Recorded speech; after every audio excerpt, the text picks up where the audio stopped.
Anyway, a very warm welcome. I'll let my friends shuffle around if they wish to, but nonetheless, let's go.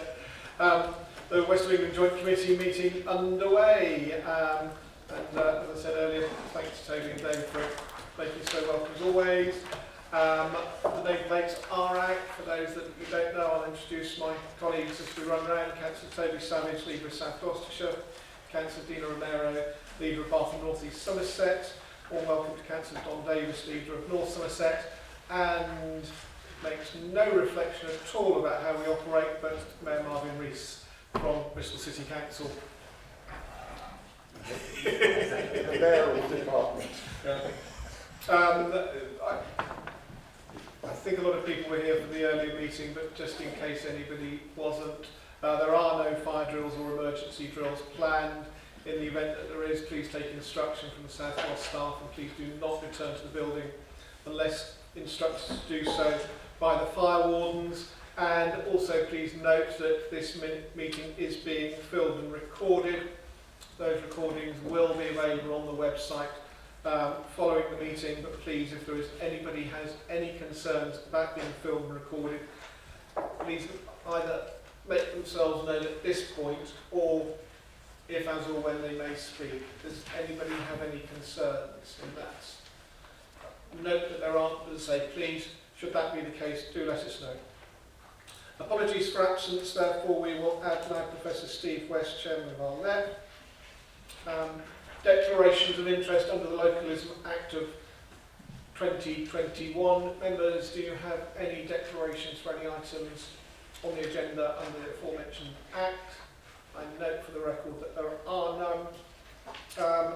Chair's announcements, so we touched earlier on about the great work that we've done collectively about our local industrial strategy, really important work that's going forward to make a clear vision of how we are going to be looking to develop the region. That is a really important document as it's been co-produced with the LEP, with businesses and other stakeholders, but is also something that's now been formally accepted through government. One or two really interesting projects. The Avon Sevenside Enterprise Area Flood Prevention and Wildlife Protection Scheme has taken another big step forward. Pleased that the multi-million-pound investments, Avonmouth flood defences, taking a significant step forward by securing planning approval. A really important measure. The Avon Sevenside Enterprise Area aims to bring 12,000 jobs to the area and includes 17 kilometres of improved sea defences and around 85 hectares of wetland areas for ecological mitigation. And the project's been led by South Gloss, Bristol City Council and the Environment Agency. Again, sort of projects that sometimes people do miss in terms of all the other headlines around things that happen. Something else that's really important to all of us, I know, is the work that's happening around green business grants. Getting a lot of interest in the new fund to help small and medium-sized businesses improve their energy efficiency. The green business grants are available across the region, including North Somerset. And again, really important piece of work again that we're leading on a combined authority covering all 4 areas. And just like to remind businesses that they need to get their applications in by the 1st of November. So please help share everybody spreading that word. A little congratulations. I'd like to just take the opportunity to congratulate Dr. Ina Goldberg for the Careers Lead and Interim Vice Principal at the Oasis Academy in Brislington, who was one of only 3 finalists to be shortlisted in the category of Careers Leader of the Year at the Careers Excellence Award in 2019.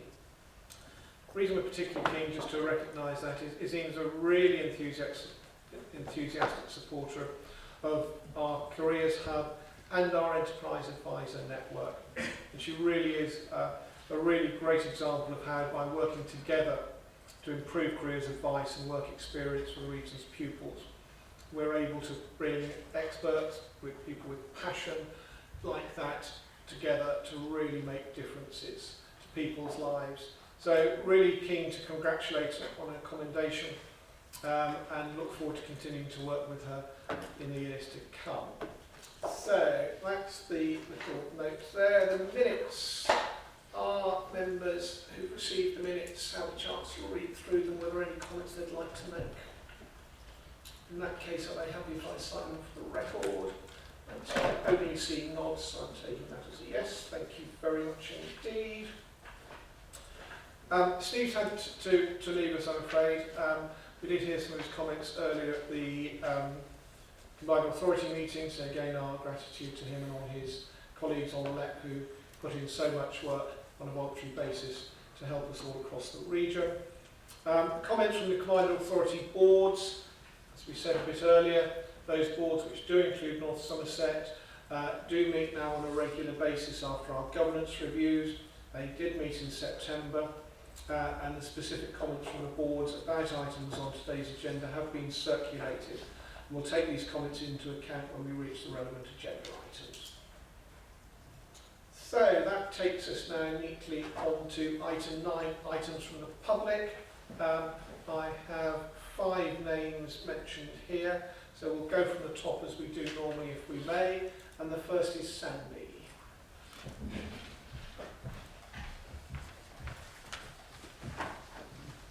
Good morning again. I'm not going to spend my time repeating myself too much, but just for those who weren't at the meeting earlier, we had a young person who described her experience of trying to get into the creative industries, and she found that difficult, but with our help she was able to do that. We have a project that is under agenda item 12, recommendation 4, asking you to underwrite the part of the match funding that would allow us to release £5.5 million of other funding to complete the project, thereby giving more than 500 young people every year the opportunity to get involved in the creative industries, particularly those from disadvantaged backgrounds. We do have a time constraint in that we need to submit an application to the Heritage Lottery Fund by the middle of November. The match funding would give us a much better chance to achieve, to unlock that funding. So we are asking for an underwrite, but also asking for your continued support during the process. We potentially have 2 years of development and would look for your support throughout that. First and foremost, when talking with the Heritage Lottery Fund, when we meet with them, when they assess our bid, and to ask the Joint Committee in WECA to be supportive, depending on the outcome of this discussion. Thank you. Sandy, thank you very much. Wonderful. Second in terms of order of receipt was Dave Redwell, who we know is with us today, so our best wishes to Dave for the future. Mr. Gray. I don't think Mr. Gray is with us either. In that case, Christina. I'll remind you, I'm sure you need 3 minutes, and I'll let you know in the 30 seconds. Thank you. Christina Bibbs, Friends of Suburban Bristol Railways. I just want to talk about the JSP today because we've got North Somerset here. So I've read the letter that you all had, that the inspectors are unhappy with the methodology for choosing locations. I think you're all aware that the sticking point, probably the biggest one, is the Vale development proposed by Taylor Wimpey, which North Somerset vetoed on unclear grounds. And we'd like to help you to move forward on JSP. We don't want to see this thing stalled. The other thing, of course, what we were telling the inspectors is that the strategic development locations, there was with very little rail provision for the various sites, and we've got our own suggestions: Colpett Heath, Flaxborton, Uphill, and then of course Pilning for Thornbury, because Pilning is to the south of Thornbury rather than the north, like Charfield. So we like the idea of transport-focused development. We like the idea of towns thriving, not just cities, but towns building up their own life, cultural life, which would then prevent too much travelling into the city all the time. So yeah, please talk to us. We've been to every single station I'm at, I can tell you in person. We have hacked through the undergrowth like Raiders of the Lost Ark. It's been great fun, and we'd like to share our findings with you and our hopefulness really for a solution to be found to this JSP problem. Thank you. Christina, thank you very much. Any thoughts or comments from Dean? Thank you, Christine. For my recollection of a map that I saw, I couldn't see that you had also made any, you'd considered any sort of railway that extended as far as Bristol Airport. It might be that I've just not seen that on there, but it would be really useful to know if you have considered it. We recommend Nelson Backwell Station as the nearest interchange, and we would recommend a electric bus from Nelson Backwell, because you can take that through the back streets of Backwell and not go through the big sticking point is the crossroads at Backwell. We did have electric minibus, 11 minutes from Nelson Backwell, half-hour service. You just need a ramp at Nelson Backwell. Talk to GWR, they're very keen on the idea. Thank you, Christine. Thank you. Any other comments, members? Thank you very much. And Lisa, who was with us earlier, I think has had to leave. So those are all the statements. There were 3 questions submitted again. All of those answers have been provided to everybody in all 4 part of the minutes. So thank you everybody, both questions and statements. And as I say, all those comments are noted, and they will be related to the agenda items as and when we address them. So thank you all very much indeed for that. That moves me now on to item 10, petitions. Members, do any of you have any petitions to present today? I note that there aren't. Thank you very much. In that case, that takes us on to item 11, the Local Enterprise Partnership and Invest Bristol and Bath Revenue Budget Outturn report for April to August 2019. So you will know, the Combined Authority acts as the accountable body for a range of funding streams on behalf of the West Midlands Councils and the LEP. Appendices provide various details about the LEP budget forecasts and regarding the IBB forecast revenue position. And the report also includes a recommendation to approve the inclusion within the LEP budgets of 1.76 million to be fully funded by additional grants and reserves brought forward from 2018-19. I'm very happy to move the recommendations. Look for a seconder, please. Thank you. Thank you. Yeah, looking for a seconder first, then I'll go to everybody. And Don, were you offering to second as well? Thank you. In that case, I'll invite members, please, if they'd like to comment on any aspects of the report or anything else regarding that. So perhaps, Don, would you like to open? Yes, we could work out what it's even doing. Right hand button. There we are. Yeah, I won't have a particular problem with it. It's just in Appendix 1 it mentions a government grant of £4.741 thousand, so 7.47 million. It doesn't say what it is or where it's from or what it's for. I'm just looking to Malcolm if he has the information at hand, otherwise we can share it with you afterwards. Yeah, sure. So if we have got a number of details in the report, but if that particular one isn't explained, then I will give a written response afterwards. Thank you. Members, any other thoughts or comments on any aspects of the report recommendation? No? In that case, then, please can we move to the recommendations and the voting. Item 1 is to note, as is item 3. So we're asked to vote on item 2. May I ask everybody to indicate if they're in favour? I note for the record we all are. Thank you very much indeed. That will take us on to item 12, the Local Enterprise Partnership One Front Door Funding Programme.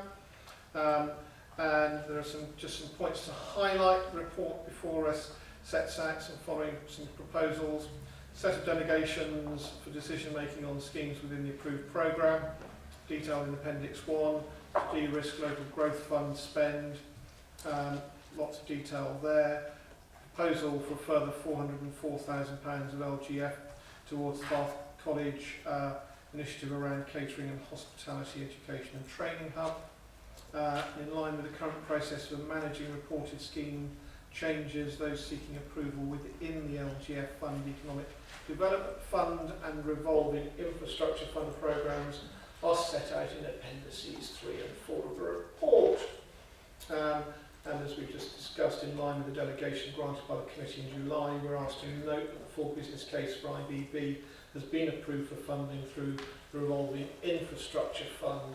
The recommendations are set out in the report, members. I'm very happy to move those recommendations. If I could look for a seconder, please. Thank you, Toby.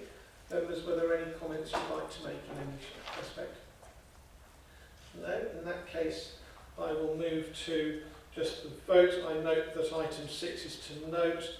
Other than that, let's just work this out quickly with Shazia. 1, 2, 3, 4 and 5 have got the same voting arrangements. So are members happy if we take those en bloc? Please indicate if you're in favour. I note everybody is. Item 7, majority vote of the constituent councils alone. So please would you indicate if you're in favour of that one? I note that everybody is. Thank you very much indeed. That will take us therefore on to West of England placemaking project.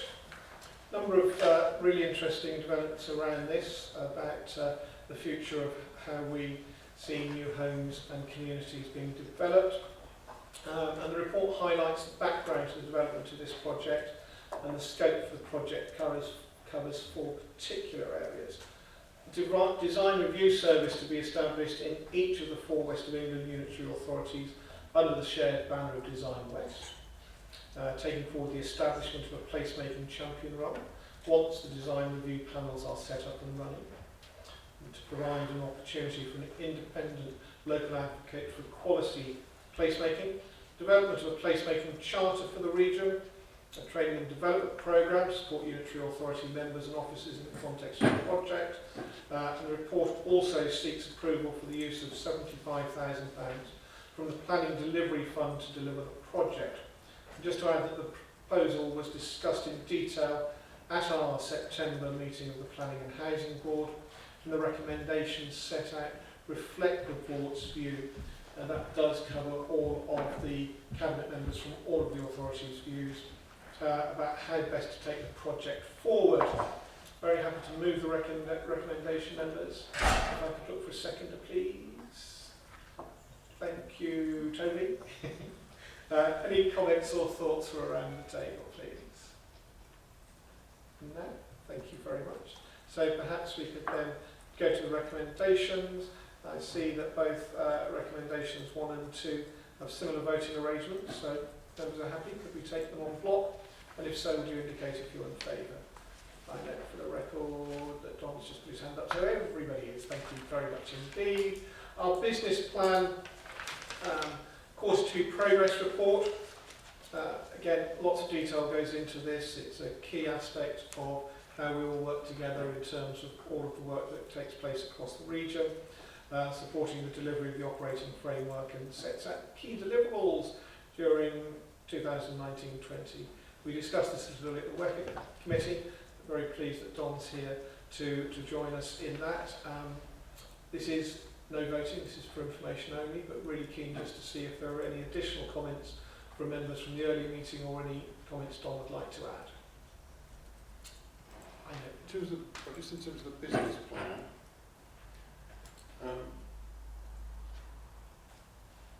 where are we with the bus strategy?